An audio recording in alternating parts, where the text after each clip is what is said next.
L'air du front de l'Est était souvent saturé par le son de la mort, mais aucun n'était aussi terrifiant que ce sifflement croissant, presque musical, suivi d'une explosion infernale.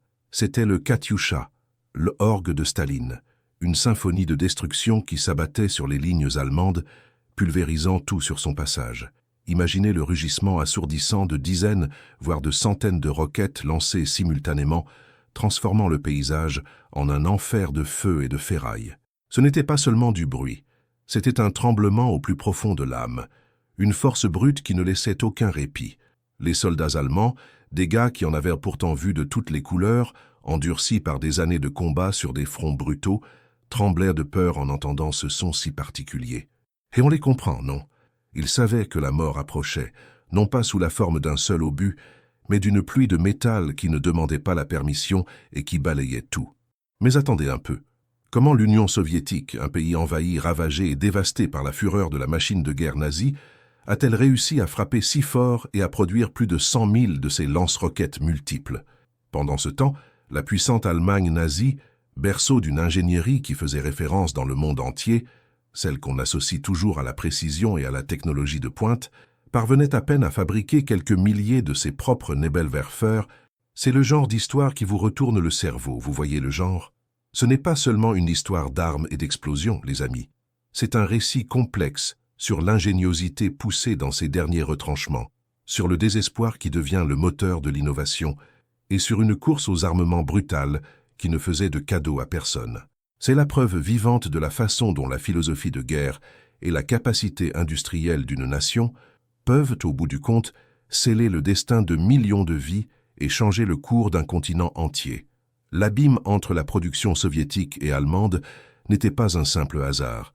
C'était le résultat de choix stratégiques, de priorités industrielles et d'une vision du monde qui s'entrechoquait violemment sur chaque ligne de front de la Seconde Guerre mondiale. Au cœur de cette disparité se trouvait une différence fondamentale d'approche. D'un côté, nous avions les ingénieurs soviétiques, comme les brillants esprits du NII-3, avec des figures telles que V.N. Galkovsky et A.G. Kostikov. Ils ne cherchaient pas la perfection esthétique ou une complexité technique inutile. L'objectif était unique, une simplicité robuste, une facilité de fabrication et, par-dessus tout, une production de masse. Le Katyusha était la matérialisation de cette philosophie. Un design direct, efficace, qui pouvait être monté sur des camions ordinaires, transformant des véhicules civils en plateformes de destruction en un temps record. C'était ça, la touche soviétique pour faire la guerre, s'adapter et improviser avec une résilience qui frisait l'incroyable. De l'autre côté, les ingénieurs allemands, comme ceux de la célèbre firme Rheinmetall-Borsig, se concentraient sur la précision et l'ingénierie de pointe, véritable marque de fabrique de l'Allemagne. Leurs Nebelwerfer étaient des armes sophistiquées, de conception complexe, exigeant des matériaux spécifiques et des processus de fabrication plus lents. Ils cherchaient l'excellence individuelle de chaque pièce, faisant de chaque arme une pièce d'orfèvrerie mécanique. Mais en plein chaos de la guerre, cette quête de perfection est devenue un goulot d'étranglement. Alors que l'Union soviétique inondait le front de l'Est d'une marée de Katyusha, l'Allemagne luttait pour suivre la cadence, confrontée à des défis logistiques et de production qui semblaient insurmontables. La décision de Joseph Staline, le dirigeant suprême de l'Union soviétique, fut claire et implacable. La production de guerre était la priorité absolue. Depuis le Kremlin, ces ordres résonnaient dans toute la nation, mobilisant les usines soviétiques de Moscou, Sverdlovsk, Tcheliabinsk et Perm.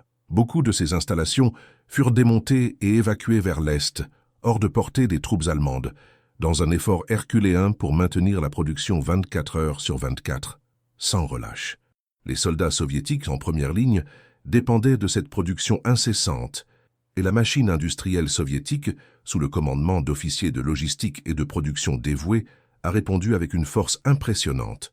Pendant ce temps, Adolf Hitler, le Führer de l'Allemagne nazie, prenait lui aussi ses décisions depuis son quartier général, mais beaucoup d'entre elles étaient influencées par une vision à court terme et une surestimation des capacités allemandes.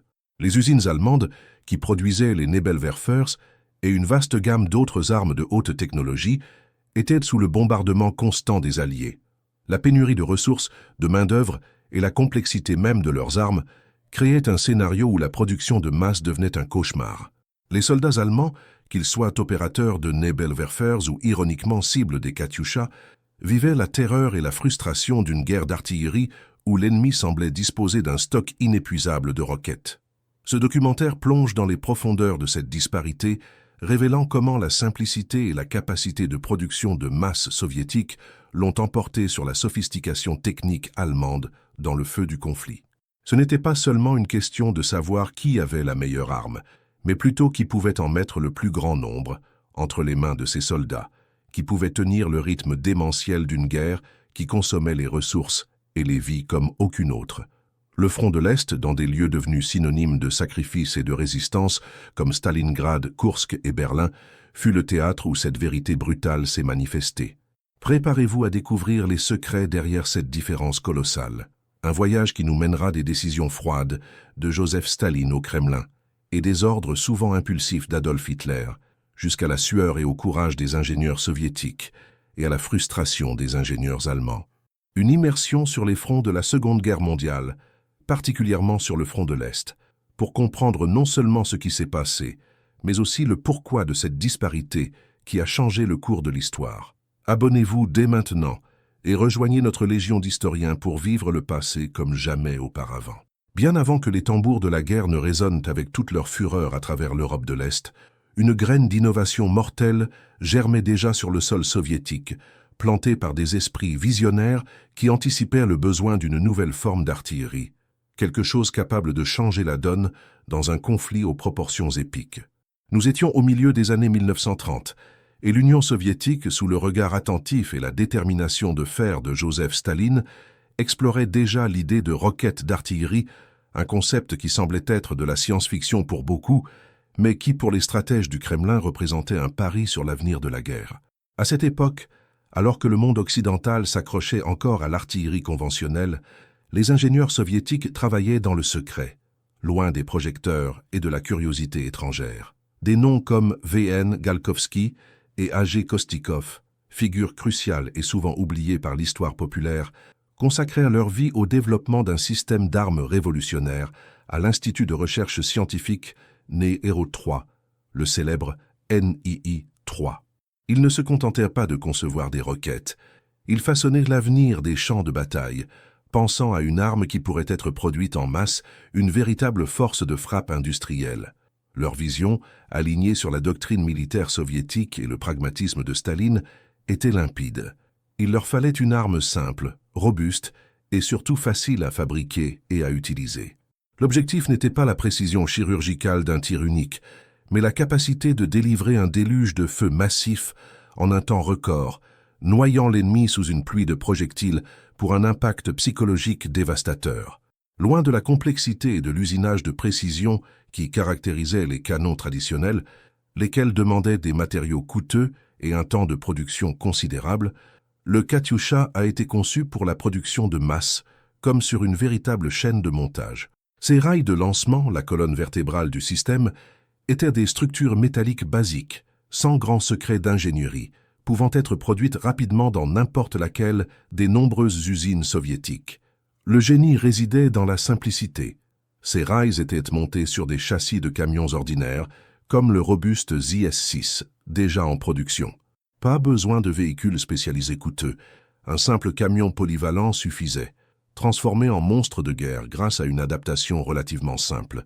Cette approche, qui privilégiait la fonctionnalité et la capacité de production sur la sophistication individuelle, allait devenir la pierre angulaire du succès soviétique, une véritable leçon de système D à l'échelle industrielle, mais avec des résultats dévastateurs. Pendant que les ingénieurs allemands de Rheinmetall-Borsig, par exemple, se penchaient sur la complexité et la haute technologie pour produire leurs Nebelwerfer, des armes sophistiquées et efficaces en soi, mais intrinsèquement plus difficiles à fabriquer à grande échelle, les soviétiques construisaient une arme pour la guerre totale.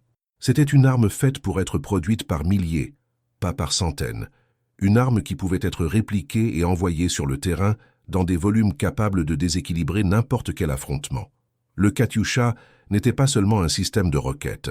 C'était une philosophie de guerre matérialisée dans l'acier et les explosifs. C'était le symbole de la résistance et de la vengeance soviétique, une promesse de feu et de fureur destiné aux soldats allemands sur les fronts de la Seconde Guerre mondiale. Cette simplicité mortelle, cette capacité à se débrouiller avec les moyens du bord pour créer quelque chose d'efficace et de terrifiant, a changé la donne.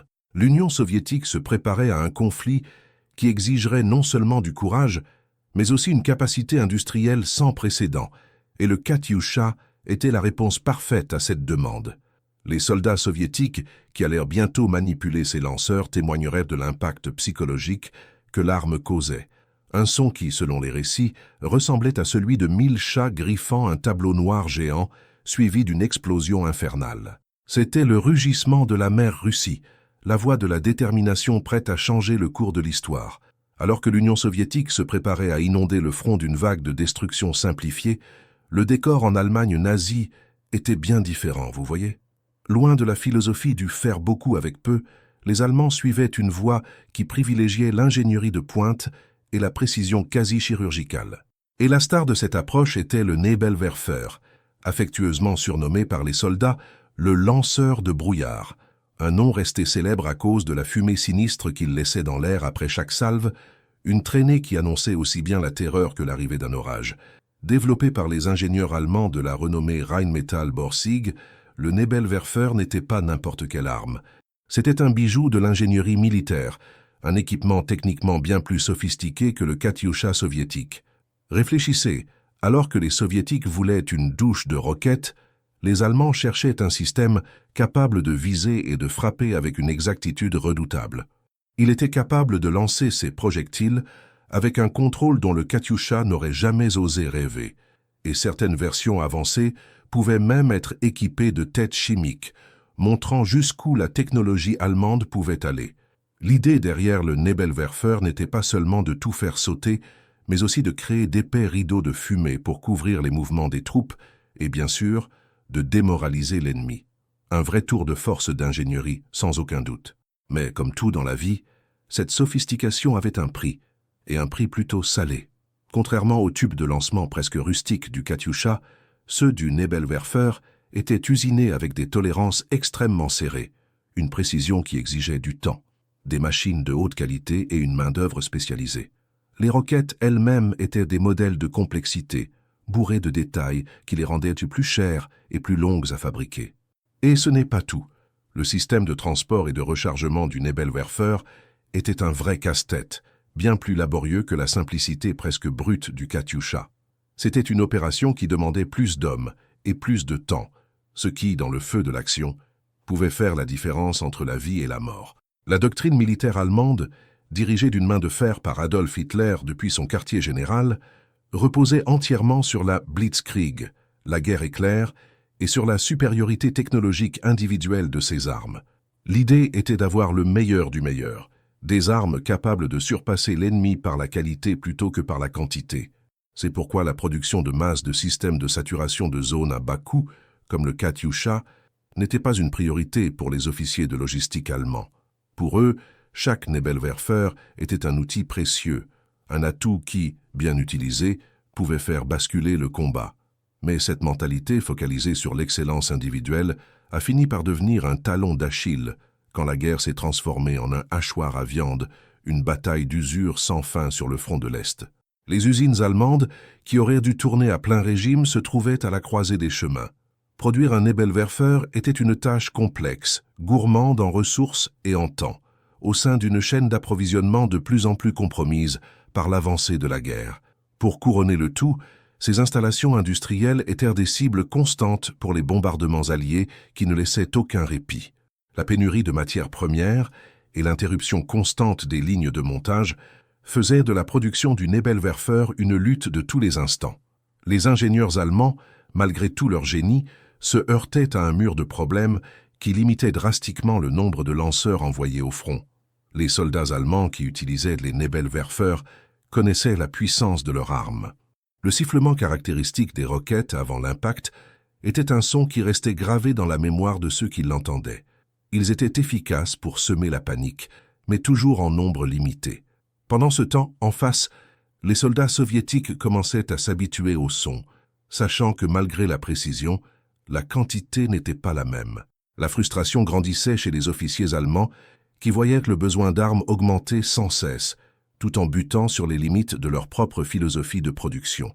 Le Nebelwerfer était sans aucun doute une arme impressionnante, témoignage du savoir-faire technique allemand, mais sa complexité inhérente allait sévèrement limiter sa présence sur le terrain. Cette limitation allait devenir un facteur décisif, contrastant brutalement avec le torrent de Katyushas que l'Union soviétique, sous l'impulsion de Staline et l'ingéniosité de ses ingénieurs, s'apprêtait à déverser sur le front. Cela allait transformer le conflit en une course à la production où la simplicité et le volume seraient les grands vainqueurs, une dure leçon que l'Allemagne d'Adolf Hitler apprendrait au prix du sang et de la sueur. Le paysage glacé d'Europe de l'Est se préparait pour un été qui entrerait dans l'histoire comme un cauchemar sans précédent, où la brutalité de la guerre révélerait les véritables priorités de chaque nation. Nous étions en 1941, le décor était planté pour l'opération Barbarossa, une invasion qui semblait n'être qu'une formalité pour les soldats allemands, mais qui pour les soviétiques allait devenir une lutte désespérée pour l'âme même de leur nation. Le 22 juin, des millions d'Allemands, avec leurs panzers hurlants et leurs avions vrombissant dans le ciel, ont balayé les frontières soviétiques avec une vitesse foudroyante. C'était une blitzkrieg qui semblait imparable, un coup de massue visant à mettre l'URSS KO avant même qu'elle ne puisse réagir, un peu comme une équipe de foot qui encaisserait 3 buts dans le premier quart d'heure. Les villes tombaient comme des dominos, des armées entières étaient encerclées, et l'existence même de l'Union soviétique ne tenait plus qu'à un fil. Dans ce tourbillon de désespoir, le Katyusha, encore secret, allait trouver son baptême du feu. Au Kremlin, Joseph Staline sentait la pression écrasante. Chaque rapport était un coup de poing dans l'estomac. La Wehrmacht avançait sans s'arrêter vers Moscou. Le besoin d'une arme capable de briser cet élan était une question de vie ou de mort. Pendant ce temps, Adolf Hitler et ses généraux, dans leur arrogance, pensaient que la victoire n'était qu'une question de jours, loin de se douter de ce qui les attendait au fin fond de la Russie. C'est dans ce contexte d'urgence absolue que le 14 juillet 1941, près de la ville d'Orsha, un événement allait changer la perception de la guerre. Une batterie de 7 lanceurs BM-13, les célèbres Katyushas, sous le commandement du capitaine Ivan Flerov, a lâché un barrage dévastateur sur une concentration de troupes et de trains allemands. Le capitaine Flerov, un soldat soviétique avec un cœur de lion, connaissait les risques, mais la situation exigeait une réponse radicale.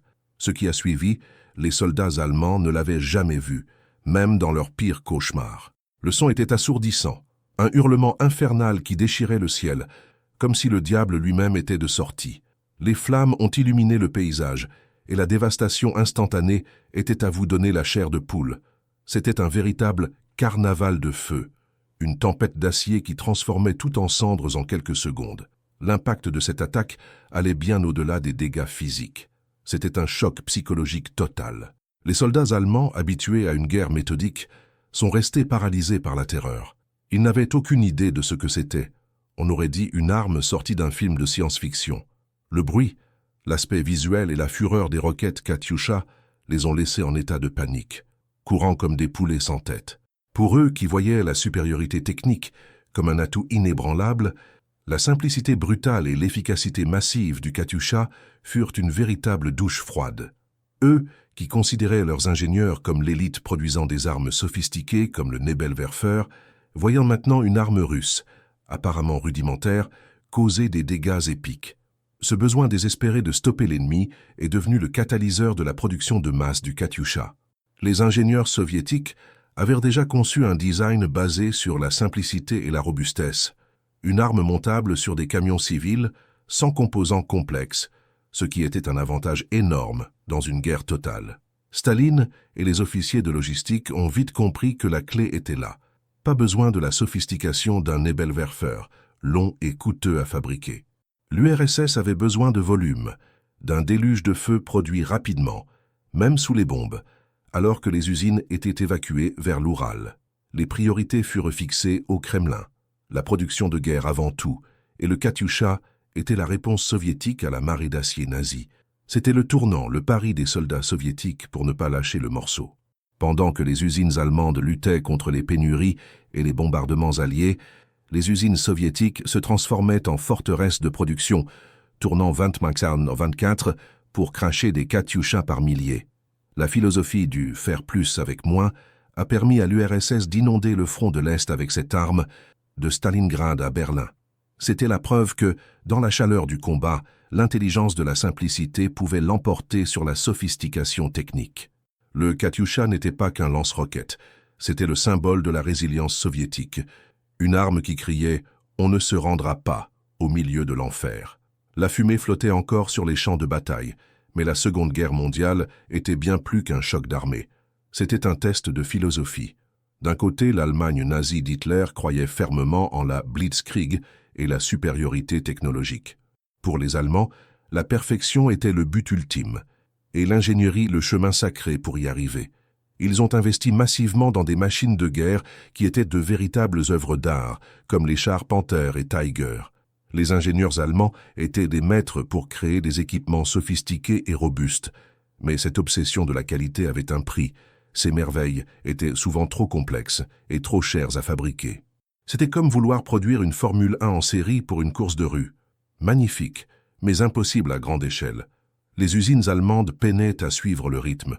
Pour chaque char Panther qui sortait de la chaîne, il fallait des montagnes d'heures de travail spécialisées. C'était le destin du Nebelwerfer, une arme efficace mais bridée par sa complexité. Pour les soldats allemands, c'était un soulagement d'en voir un arriver, mais la quantité n'était jamais suffisante pour faire pencher la balance. De l'autre côté, l'URSS de Staline voyait la guerre comme un affrontement de ressources. Après les purges, l'Union soviétique ne pouvait pas viser la perfection individuelle. La stratégie était claire, la quantité prime sur la qualité. Il fallait des armes en volume, produites par des ouvriers qui sortaient parfois à peine des champs. C'était le système D soviétique, mais avec une discipline de fer. Les ingénieurs soviétiques ne cherchaient pas l'élégance, mais la fonctionnalité et la robustesse. Le char T-34 et le légendaire Katyusha étaient la preuve de cette approche. Ils n'étaient pas forcément les plus beaux, mais ils étaient efficaces, fiables, et surtout, on pouvait les produire par milliers. Les usines soviétiques de l'Oural sont devenues des lignes de production géantes, tournant sans arrêt. La patrie en avait besoin, la patrie l'aurait. Cette différence de doctrine explique l'écart de production. Pendant que l'Allemagne cherchait la perfection pour chaque Nebelwerfer, l'URSS cherchait à saturer le champ de bataille pour ne pas laisser l'ennemi respirer. Les officiers de logistique soviétiques faisaient tourner cette machine avec une efficacité brutale. Pour les soldats russes à Stalingrad ou Berlin, le Katyusha n'était pas un outil de précision, mais une force pour briser le moral adverse. Le hurlement de ces roquettes était une symphonie de terreur pour les Allemands, souvent impuissants face à un tel barrage. La frustration allemande venait de cette incapacité à égaler le volume de feu. La guerre, c'est aussi savoir qui peut mettre le plus d'armes en action au bon moment. Sur ce point, la simplicité soviétique a gagné contre la sophistication technique. C'était la victoire de l'adaptabilité sur la rigidité, une leçon pour ceux qui privilégiaient la qualité individuelle au détriment du nombre. Avant que les Katyushas ne changent la donne, l'URSS a traversé son propre enfer, une course contre la montre pour éviter l'anéantissement. L'invasion allemande n'était pas qu'une attaque militaire, c'était un coup direct au cœur industriel du pays. Pourtant, la détermination soviétique est restée inébranlable. Des usines entières ont été démontées pièce par pièce et envoyées par train au-delà de l'Oural. C'était un exploit logistique incroyable, un déménagement industriel massif pour fuir l'avancée nazie. Dans des conditions extrêmes, sous un hiver glacial, des femmes et des enfants travaillaient sans relâche, dormant parfois sur place. La fatigue était immense, mais la volonté de résister l'était encore plus. Dans ce chaos, le design simple du Katyusha a été un atout majeur. Ses composants étaient si basiques qu'on pouvait les fabriquer partout, sans outils spécialisés. Cela signifiait qu'on pouvait décentraliser la production. Des usines de tracteurs ou même d'ustensiles de cuisine se sont mises à fabriquer des Katyusha à un rythme fou. C'était l'exemple type de la débrouille poussée à l'échelle industrielle pour une question de survie. Le contrôle de Staline a garanti que la production ne s'arrête jamais. Au Kremlin, il exigeait des résultats coûte que coûte. La production de Katyushas était la priorité absolue. Pendant ce temps, Hitler privilégiait des armes plus complexes, sans cette urgence de la production de masse. Les officiers soviétiques étaient les chefs d'orchestre de cette machine de fer. C'était une course contre la montre, et l'URSS était prête à tout pour armer ses soldats qui attendaient ses lanceurs avec impatience sur le front. Au-delà du design, la vraie force soviétique était sa capacité à mobiliser hommes et matériaux à une échelle inimaginable, un véritable effort national de proportions épiques. L'URSS disposait de ressources naturelles colossales dans ses vastes territoires. Imaginez un pays avec des ressources infinies sous la pression d'une guerre totale. Avec le fer de l'Oural et le charbon de Sibérie, les usines soviétiques pouvaient être alimentées sans fin. Il fallait juste savoir comment transformer tout cela sous la pression du conflit. La logistique était un cauchemar, mais la machine ne s'arrêtait pas. Trains et camions transportaient le minerai vers les usines dans un rythme surhumain. Tout ce qui n'était pas essentiel à la guerre était supprimé. Le plus crucial fut la mobilisation de la main-d'œuvre. Pendant que les hommes marchaient vers le front, les usines ne restaient pas vides. Le régime a convoqué tout le monde, femmes, personnes âgées et adolescents. C'était un devoir de survie. Des mères opéraient des presses, des grands-mères montaient des composants, des garçons travaillaient en usine au lieu d'être à l'école. Cette mobilisation était brutale, mais terriblement efficace. Le flux était constant, les conditions précaires, mais la machine tournait. Les ingénieurs concevaient des armes simples, mais ce sont ces ouvriers de la victoire qui en faisaient une réalité. C'était une main-d'œuvre mue par le patriotisme, la peur et la réalité de la guerre. Il n'y avait pas de place pour la mollesse. En face, l'Allemagne nazie gérait un scénario de plus en plus difficile. Même avec les ressources des pays occupés, le modèle n'était pas tenable. Les pénuries de métaux stratégiques pour les Nebelwerfers compliquaient la tâche des logisticiens allemands. Les usines allemandes, fierté de leurs ingénieurs, commençaient à plier sous le poids de la guerre totale et des bombardements alliés. Chaque raid aérien brisait la capacité de production et désorganisait le travail. Maintenir les usines en état était un défi permanent. Les soldats allemands au front sentaient le manque de renforts, tandis que les soviétiques recevaient un flux continu de Katyusha. Cette différence de mobilisation a fini par faire pencher la balance. D'un côté, l'URSS transformée en une usine géante. De l'autre, l'Allemagne avec son excellence technique mais ses ressources finies et ses usines sous les bombes. La simplicité du Katyusha a permis d'inonder le front d'un volume de feu que l'Allemagne ne pouvait pas égaler. L'URSS a prouvé que dans une guerre totale, la masse et la résilience l'emportent sur la sophistication. Pourtant, cette arme allemande que les Alliés appelaient la Mimi hurlante était redoutable dans son domaine. Lançant des roquettes de 150 km ou 200 PZM, le Nebelwerfer était précis et utile pour saturer des zones d'infanterie ou créer des rideaux de fumée. Dans de bonnes conditions, il semait la panique dans les rangs soviétiques. Mais l'efficacité d'une arme se mesure surtout à sa capacité de production et sa maintenance.